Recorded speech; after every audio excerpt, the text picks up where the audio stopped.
If you look at the headline numbers in Myanmar, the country looks fantastic. It has 60 million people, miles and miles of coastline, a great agricultural base. It's bigger than France, it borders India and China. And so many people are looking at this really crunchy market and are really glad that it opened up. But it reminds me of when Vietnam opened up. And in that situation, many companies rushed in, and not all of them got what they were looking for. Some were disappointed. So what you have to do is you have to look at beyond the headline numbers in Myanmar, look a bit deeper at the numbers. It's still one of the poorest countries in the world. Education is very, very minimal. There's not a lot of educated people there. It is one of the most corrupt countries in the world, ranks really high, or really low rather, on the corruption index.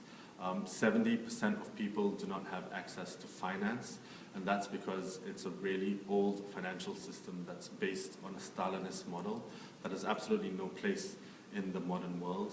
And 25% of seats in parliament are reserved for the military, so it's not even a full democracy yet. What does that mean? It means that it's a very difficult place to do business because it's very difficult to bring your money in, and it's also very difficult because reputational risks for any company going into the country are extremely high. The other thing that people don't like to talk about so much when you're doing business in a country is ethnic conflict. And certainly in Myanmar, over the last year, 80,000 people were displaced because of various ethnic conflicts in the country. Keeping a lid on this is probably the country's biggest challenge.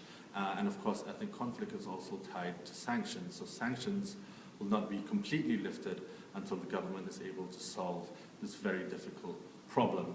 What this tells me is that you should be a bit cautious about going into the country, and the time is not yet correct for you to go in.